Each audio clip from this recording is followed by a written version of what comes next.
Entonces, por un lado, tal como vimos dos slides o dos hojas atrás,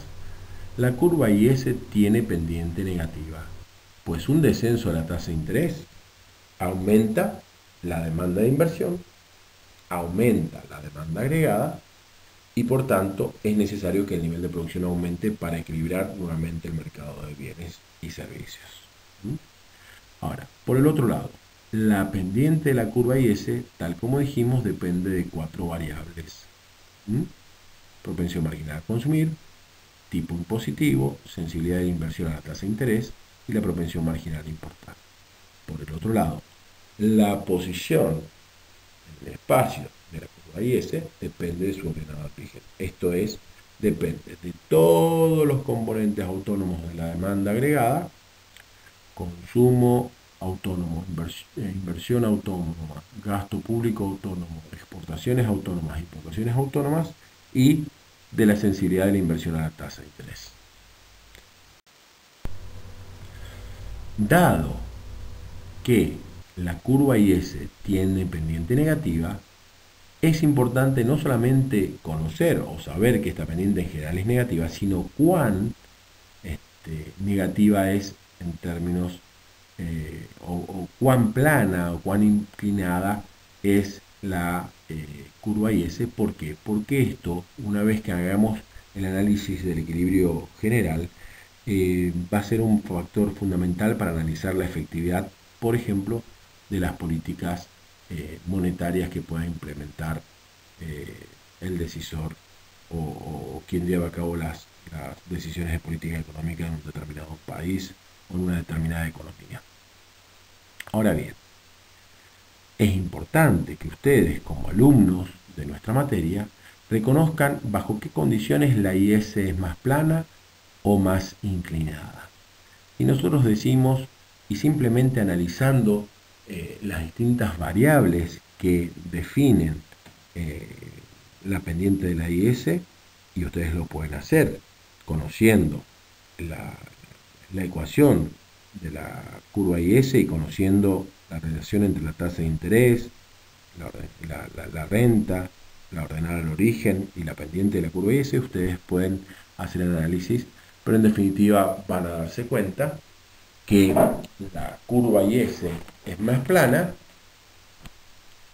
es decir, la pendiente será menor, cuanto mayor sea, ¿sí?, la propensión marginal a consumir. Cuanto mayor sea la sensibilidad de la inversión a la tasa de interés, y por el otro lado, cuanto menor sean el tipo impositivo o eventualmente la propensión marginal a importar. ¿Por qué esto es así? Bueno, fíjense, la, la sensibilidad de la inversión a la tasa de interés está en el denominador de la pendiente de la curva IS. Por lo tanto, cuanto mayor sea I sub 1, cuanto mayor sea el denominador, dado que el numerador es constante, entonces observamos que claramente eh, la pendiente tiene que caer, es decir, tiene que ser menor. De la misma forma, cuanto mayor sea la propensión marginal a consumir, como en definitiva esta propensión marginal a consumir está afectada por un signo menos delante de la ecuación, entonces cuanto mayor sea la propensión marginal a consumir, menor va a ser la pendiente de la curva IS. Luego vamos a tratar de darle un sentido no solo matemático, sino un sentido económico, pero tengamos un poquito de paciencia al respecto. De la misma forma, dado que el tipo impositivo y la propensión marginal a importar, en definitiva, se comportan en tándem, digamos, y están afectados por un signo positivo, metiendo los negativos con los negativos que se vuelven positivos, etcétera, etcétera, lo que reconocemos es que cuanto mayor sea el tipo impositivo, entonces aumenta el numerador de la ecuación de la pendiente de la curva IS y entonces dicha pendiente se hace más grande y lo mismo sucede con la propensión marginal a importar. Es decir, Acá yo trataría de reconocer que propensión marginal a consumir y sensibilidad tienden a trabajar en tándem y eh, funcionan en términos inversos ¿eh? Respecto a la pendiente de la curva IS. Es decir, cuanto mayores sean estas variables, menor va a ser la pendiente de la curva IS. Por el otro lado, el tipo impositivo y la propensión marginal a importar trabajan de la misma manera y en un sentido directo con la pendiente de la curva IS, de tal manera que cuanto mayores sean los tipos impositivos o la propensión marginal a importar, mayor va a ser la pendiente de la curva IS. Luego vamos a ver que cuanto mayor sea la pendiente de la curva IS, menos efectivas son las políticas monetarias que puede llegar a implementar la autoridad de la autoridad de un determinado país o economía. Por lo tanto, claramente nosotros vamos a preferir curvas IS más planas que más inclinadas para tratar de que la efectividad de las políticas que implementemos sean mayores, es decir, estas sean más eficaces para lograr incrementos o reducciones en los niveles de rentas de acuerdo a cuáles sean nuestros objetivos. Hemos dicho que sobre la curva IS existe equilibrio en el mercado de bienes. Por lo tanto, si estamos por fuera de la curva IS, esto es por encima y a la derecha o por debajo y a la izquierda, en realidad lo que debemos reconocer y observar es que estamos en un desequilibrio en el mercado de bienes que puede ser o puede estar generando un exceso de demanda de bienes o un exceso de oferta de bienes. En ambos casos, estos excesos deberán cerrarse para volver al equilibrio. Asumamos que estamos en el punto H, es decir,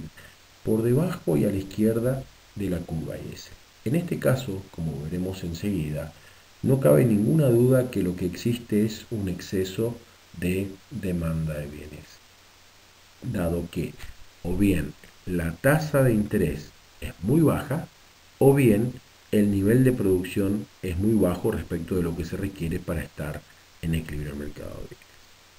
Por tanto, si existe un exceso de demanda de bienes,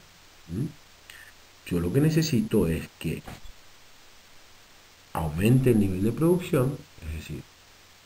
la gente, la economía requiere más bienes y servicios, yo equilibro el mercado de bienes y servicios produciendo más, o bien,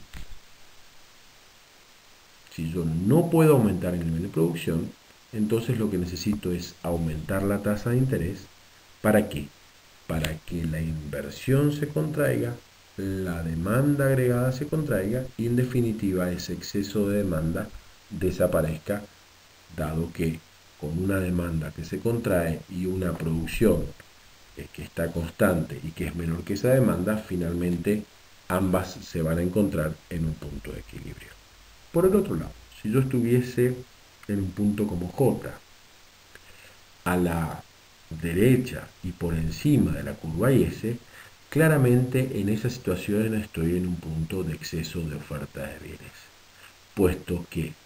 o bien el nivel de producción es muy elevado respecto de lo que la gente desea demandar, o bien la tasa de interés es muy elevada respecto, dado el nivel de producción, para lo que, digamos, es muy elevada respecto de lo que se requiere para que esta economía esté en equilibrio. Por tanto, si estoy en el punto J, donde existe un exceso de oferta de bienes, este exceso de oferta de bienes se puede resolver o puede desaparecer si efectivamente se reduce el nivel de producción de tal manera de que, dado que la demanda es pequeña y la producción es excesiva, si se produce menos, la producción finalmente se va a igualar a la demanda. O bien, por el otro lado, incentivando la demanda, dado que si la tasa de interés cae, la demanda se recupera y la producción que está fija, ¿eh? ahora sí es requerida por una demanda que está creciendo. Entonces, tal como vemos en el gráfico, dado que dado que estemos en puntos por fuera de la curva IS, existirán mecanismos naturales para volver el mercado de bienes a una situación de equilibrio, es decir, para volver a estar sobre la curva IS.